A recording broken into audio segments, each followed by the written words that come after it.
Tuliposema huwezi kupata haki bila kufuata utaratibu, tulimaanisha yafuatayo kupitia kanuni za uendeshaji za kafu. Ukisoma kanuni ya 9 kifungu cha 17 inasema timu mwenyeji anapaswa kuandaa mazingira yote sahihi kwa timu mgeni kufanya mazoezi kwenye kiwanja cha mchezo husika. Maana yake hapa panahitajika mawasiliano ya timu hizi mbili.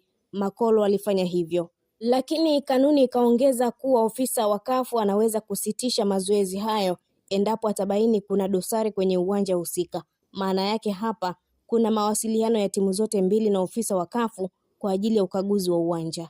Kanuni ikaongeza kuwa ikitokea uwanja huo ni wa nyasi bandia, basi mgeni anaweza kupewa nafasi ya kufanya mazoezi mara 2 katika uwanja huo.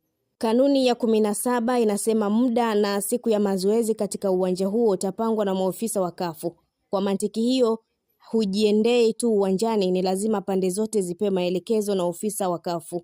Hata kwenye kanuni zetu, ile kanuni ya 17 kifungu cha 45 imesema kupata haki hii ya kutumia uwanja wa mazoezi, lazima mawasiliano yafanyike kwa kamishna wa mchezo.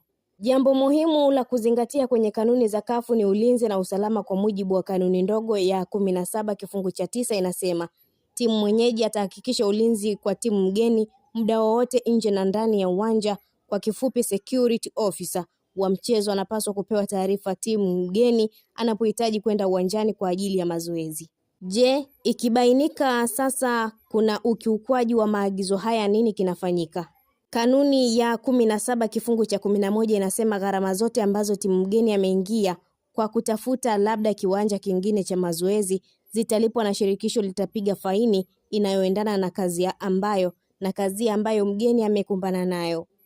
Hakuna mahala katika kanuni hii ambapo pametoa mwanya kwamba unayo haki ya kugomea mchezo kwa kunyimwa uwanja wa mazoezi. Sio tu kanuni za kafu, hata kanuni zetu hakuna sehemu imetoa haki hiyo. Kwa nini nimetoa mfano wa kanuni za kafu? Kanuni ya bodi ile ya 12 kifungu cha 2 na 27 kifungu cha 1 na 83 zinasema bodi inaweza kutumia kanuni za kafu kufanya maamuzi juu ya uendeshaji wa ligi. Sitawaambia kila kitu. Na hii ni Nipe Habari TV, endelea kutufuatilia. Pia usisahau kulike, kushare, kucomment pamoja na kusubscribe channel yetu ili kuendelea kupata taarifa mbalimbali.